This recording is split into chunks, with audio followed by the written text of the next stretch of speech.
Hello and welcome to your podcast, Classes Off with Rosa. If you've been thinking in launching your own business, you're gonna love the episode I have for you today. Our guest did just that some years ago. Her name is Adrian M. She's an award-winning brand strategist, web designer, marketing coach, a speaker, and podcast host.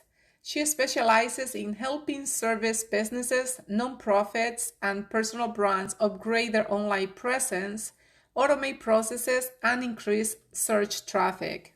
In 2013, she launched AMW Marketing and Design and had worked with hundreds of small businesses across the nation. In 2022, she launched AMW Entrepreneur Incubator, whose mission is to transform individuals in today's underserved communities into tomorrow's social entrepreneurs. That is a great mission. So, Adrian, I am so happy to have you with me today. How are you doing? I'm doing well. Thank you for having me, Rosa. I want to know a little bit about yourself and what you do, and how do you make this decision at such a young age to decide to build your own business? Sure. So I have a history of entrepreneurship. My family were entrepreneurs, and I saw it kind of all around me from a very, very young age. My grandparents, they migrated from Mississippi to Brooklyn, New York, and ended up on an eighth grade education and ended up, investing in different properties and working really, really hard. So they Mhm. set the example for my family with entrepreneurship. So I think it was kind of in my blood, from just childhood. I was doing like little entrepreneurial things, selling things on the playground. Oh, wow. Yeah, and I got into web design, which is what I do now, my freshman year of high school, and I was just doing it as a hobby. Wow. And I have to say, you're very talented. And just so everybody knows, Adrian and her team, they built my website in the roseantonio.com. So you can go and take a look. It's a wonderful website, very high quality, secure. So I can attest that, your job is really amazing. Thank you. Thank you. So, I mean, yeah, I've been designing sites for 20 years. So, Wow. even though I didn't have like a very traditional, type Mhm. of training with web design, because I started as a hobby, it's been over 20 years now of me doing them. So I guess I just have that mentality, logic. Like for you, it's easy because the way that you design the website, it seems to me like you can see the flow. You put a lot of engineering, architecting skills when you're building something. Also, you learn a lot about the personality of who you're building the website for. And you take into account like all those little details. And then I remember the first time when you showed me the website, I was like, wow, I loved it. And you just based on some questions, like you understand the personality, you understand what that person is trying to accomplish, which I think is something that maybe it's a gift in you. I don't know if that is something that can be learned. Maybe can. What do you think? I mean, that's a really good statement. I appreciate all the compliments there.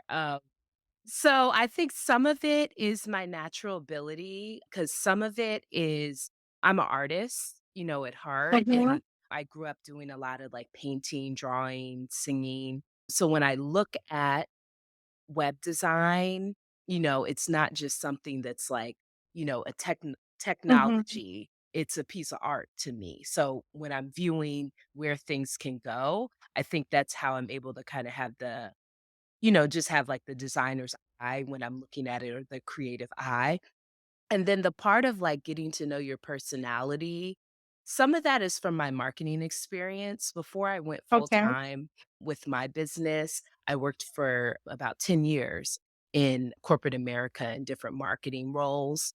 So some of it is market research and kind of understanding different people and understanding the way that, potential clients will navigate your site. I definitely Mhm. using that too. And then probably finally it's just like natural ability. I'm a people person and I just like am really interested in getting to know people. So I like to really get to know my clients, and then I incorporate the different things that I've learned about them into the site. Yes, and that definitely makes a difference. So you said that you started doing web design as a hobby when you were in high school. But then I also read some part of your story where you had a regular job, like a 9 to 5 job. So can you tell us a little bit like what was like that type of job that you were doing? And at what point you noticed like, okay, you needed to do something else? And what is like, I don't know, what trigger you to make that decision? Because it's a big jump, when you go from a stable salary to, taking kind of like a leap of faith and starting your business. Right, yeah, very big jump. So, when I graduated from school, from, like, college and grad school, I moved back home, and I was still doing web design as a hobby. So, I was working in sales and marketing, and I would just, like, design sites for myself. I'm kind of a serial entrepreneur, so Mhm. I would design sites for, like, other businesses that I had created, and then people would ask me, "Oh, who designed your site?" Or, "Oh, that looks so great." And I'll be like, Mhm. "Oh, I designed it. I can design you a site too." So I started designing sites on the side for family and friends back in I got out of school around like '09. So around '09, I was designing sites for family and friends. And eventually, I had more and more people that were coming to me to do sites. So as that happened over the years, I started raising my rates, raising my rates, raising my rates, just like a little bit, but raising my Mhm. rate, over time. And then the reason that I actually like took the jump to go full time working for myself is because there was so much I was actually getting like a lot of business at the time. I was Oh, making like 20K on the side, oh. own business, and I was only Mhm. working part-time hours. So let's say I was only working 10 hours a week. I'm thinking, oh, if I was working 40 hours a week, I could be making 80, Mhm, mhm. okay, which was about the how much I was making working a full-time job. So Okay. yeah, I just had a lot of signs that it was time for me to make the jump. And I think the biggest sign was that my side hustle was really competing with my full time job. So during the day, I had a lot of, clients and people that wanted to speak with me, wanted to work with me, and I couldn't even work with them because I had a full time job. So that was the biggest sign when that competition started happening. I see. But then if you were making, let's just say 80,000, right, you have to come up with a plan that you will be able to replace at least the salary. And at the beginning of any new business, right, that's what you have the greatest risk. You have to invest, right? What are the steps? If you can walk us through, especially because there are many people out there that think about making the business, but sometimes it looks like an overwhelming task and also risky, especially Yes. if the person already have responsibilities, like for example, kids or mortgage, Right. depending of that situation. Can you take us through like what is that journey of the stuff that someone should do when they're thinking and making that jump to avoid or minimize the probability of failure? Mhm. Yeah, so I would recommend if you can to try and prepare for a year prior to, making the jump. I I see. I pretty much did that. So, I made the jump February 2019 and I really had been preparing since January 2018. So, you really want to give yourself time to save. If you can save like 10K, that would be really helpful. I know for it's not always possible for everybody, and at the time that wasn't I didn't save 10K, but if you can save some money, especially while you have a full-time job, that's helpful. If you can pay down debt that you have, so if you have outstanding student loan payments, if you have really high expenses, think about how you can reduce your expenses at least temporarily so that you don't have a lot of, overhead and things when you go full time. And Mhm. then I definitely recommend most people need to raise their rate. So when we do it as a side hustle, A lot of times we don't really, we don't care as much about the money because we don't need it as much. It might just be our fun money or vacation Mhm, money. mhm, So we probably are undercharging, especially if you're a woman, we are the queens of undercharging. So you definitely want to do some competitive research to see what other people in your industry are charging, and you want to get your rates around that rate. Another thing you can think about when you raise your rates is how much do you want to make a year? So if you want to make 100K a year for your business, or you want your business to bring in 100K, you need to divide that by 52 weeks or however many weeks you want to, work a mhm, year, and mhm, then you need to divide that by how many hours, are mhm, in that mhm, week. So if you wanted to bring in 100K and you want to take 4 weeks off of vacation, that would be 100K divided by 48 weeks. And mhm, then you can mhm, divide it by 40 hours in a week, and that would equal about $52 per hour, which would be your hourly. A lot of times that's kind of low on the hourly, so you actually might want to mhm, double mhm, that, because most of the time as business owners, we don't keep all the money that comes in for our business. But think mhm. about think about that, and then try and think about what rates can you charge that makes sense for the hourly. Um, what I did with that is I thought about what my hourly was, and then I started tracking how much time it took me to do a website, and then I based the charge like a flat fee. Like, let's say I'm saying it's 3,000, I based that off of the amount of hours it estimated to take in my hourly rate. Okay. What would you say was or has been so far the greatest challenge since you started the business? Probably not having much capital, not having much, money going into Mhm, it. When you think about businesses that are established, they almost all are funded by, something venture mhm, funded. There's some significant amount of financial investment that goes into it. And as a small business, especially like a very small or solopreneur business, a lot of times we're trying to launch and grow a business without hardly any money invested in the business. mhm. So it can be very challenging to do that, because sometimes you have to spend money to make money. For example, you might need to spend a certain amount of money on ads to bring in a certain amount of clients. It's very hard to not spend any money and grow your business. So my biggest challenge has definitely been trying to grow my business on a very limited budget. Okay. Yeah, that makes sense. And what would you say, like, for example, in your case, you mentioned that you were doing some website, after your regular job. So I imagine that was, I don't know, friends, maybe a recommendation from a friend. So what happened in that marketing in terms of marketing strategy?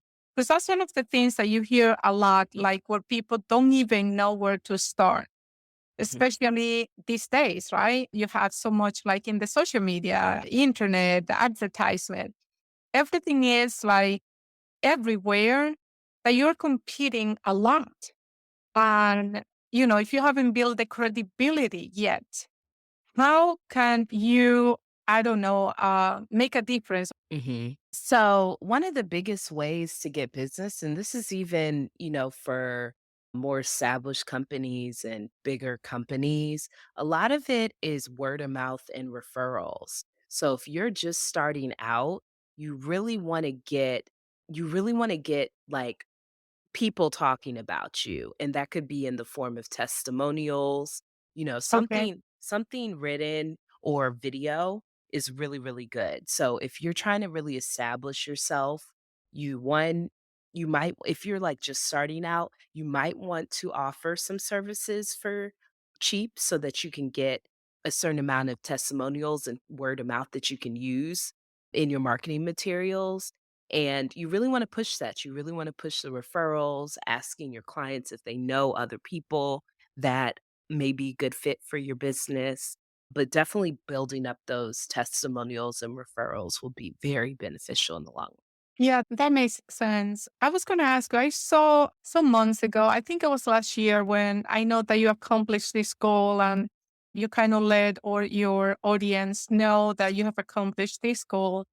And it might sound like it's easy and they don't see all the work that maybe took you all the time that has taken you to get to that point.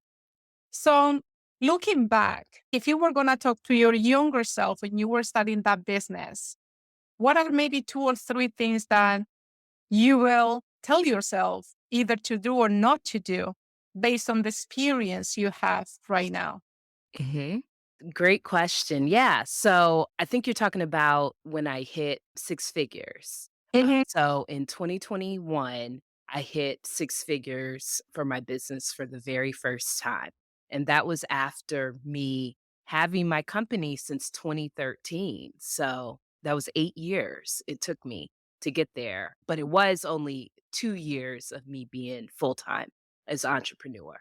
mhm, I would suggest so the 2 biggest things that I would suggest, and I wish I, knew this and started this way earlier, would be, really put yourself out there and establish yourself as an industry expert. So the way that you do that is you need to find out, you have to figure out what your market is gonna be, and you need to be very targeted, very niche in talking to them. So for example, for me, my business is really targeted on service-based businesses. So I realized that that was my target, and it's service-based businesses within a certain, period of time. So maybe within the mhm, first 3 years of them launching a business or something like that. So once I figured out that that was who I wanted to target, then I needed to think about what type of content can I put out that is going to appeal to them. And if you consistently do that, you are talking to the specific market, and even service-based businesses might be too broad, for you. You might be coaches and consultants or something like that.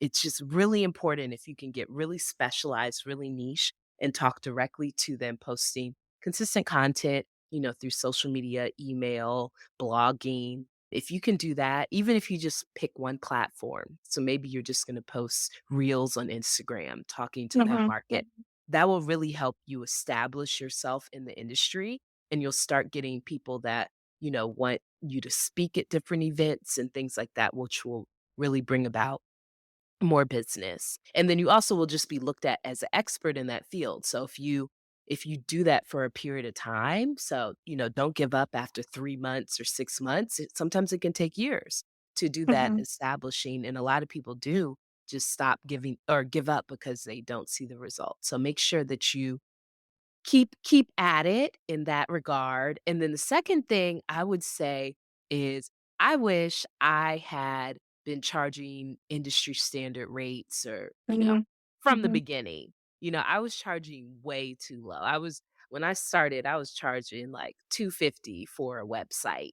Oh, Uh, wow. and now I'm Mhm, charging, thousands of dollars. So, like, mhm, it was just so low, and, I was charging low because I didn't really know my value. mhm, I didn't recognize the quality of my work, and I didn't know what other people were charging because I didn't do my research. So, make sure you can charge those rates. It can be a little scary, at first, and you might mhm. need to do some money mindset work and coaching. That really helped me a lot. But charge their standard rates. It'll take you way less time to get to where you need to get to if you start at the beginning by charging fair, rates that are equitable, that are industry standard basically. And you can find that out by basically doing your research. So I actually posed as a potential customer and called and emailed other web design companies in the area to find out their rates. And that's how I figured out what rate I wanted to charge. Oh, that's very good information because I was going to ask you, where will someone go to know the industry rates? It's good to mention about self-worth and the quality of the work that you do. Because a lot of people, when you know something, just because you know something, you think like everybody knows that, right? And Right. because of that, you don't give yourself that value that comes like other people really don't know how to do that. and they don't know the quality of your job. And you have to really take the time to make them see the value that you bring that, set you apart from other competitors out there. So I like a lot that, what you mentioned about self-worth. And I cannot believe that you were building a website for $250. I mean, that was like, oh my goodness. I know, I know. I couldn't believe it. I was basically giving them out for free, which I mean, I did get the experience, but I probably, I said I didn't save the 10K. Maybe I would have been closer to saving that money when it was time for me to go full time if I had charged more. Yes. And one more thing that I wanted to ask you, I know that you mentioned solopreneur, which is basically you have to do all the work, research, marketing. You have to do basically even the industry analysis that you did, the social media, the different social media. Mhm. So at what point you kind of have to say, okay, I need some help here. Yeah. I recommend getting help really early on because if you want to grow a business, you need to be the CEO and not like the technician in your business. And the CEO is the person that is basically, they might be bringing in new business, but they're not executing on the work. They have their team to Mhm, execute mhm. on the work versus the technician who is the one that is doing all the work. And the problem with being the technician in your business, which most solopreneurs are, is that and new entrepreneurs in general, is that your business is limited by your bandwidth and growth. So if you can only take on a certain amount of work, that's as much as your business can grow. But if you had someone else who could do what you did, then your business can double. Or let's say you had a third person, it could triple. So you really want to be the CEO. And also, just in general, it's really easy to get burned out being the technician. So if you're a solopreneur, start by looking into contractors. My entire team is of contractors. Mm. And so you only use them, when you need them. And you are, typically they have their own business or they're a freelancer. But it's a really good way to start off before, you don't pay them a salary, you pay them hourly. So as you're building your business, sometimes it's nice to start with contractors at the very beginning. Do you do offshore or everyone is in US? I do both. Yeah. So I think I have 8 people on my team right now, and 2 of them are offshore. One of them is in the Philippines, and one of them is in Dubai. Oh, wow. Very good. Well, Adrian, it was so great to have you with me today. Is there anything else that you would like to tell about you, your business, or just one last thought for the audience? Sure. Yeah. So thank you for having me so much, Rosa. And I look forward to potentially getting on the podcast again. If any of your listeners are interested in learning more about me or potentially working together, you can visit my website. It is adrianmwhite.com.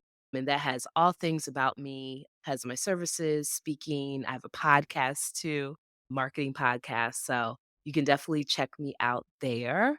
And I work with a lot of new entrepreneurs, like I said, service based business owners, nonprofits, and personal brands. And I also work with established, local businesses, brick and mortar companies too. So definitely Oh, hit me up. that's fine. All of the information in the metadata of the podcast.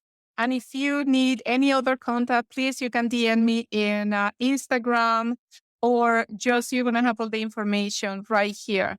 So, Adrian, thank you so much. And I can't wait to have you again. Thank you. Once again, thank you so much, Adrian, for being my guest today. And for all of you, thank you so much for listening. Remember to sign up so you don't miss any of the incoming episodes with very important topics. Okay, see you next time.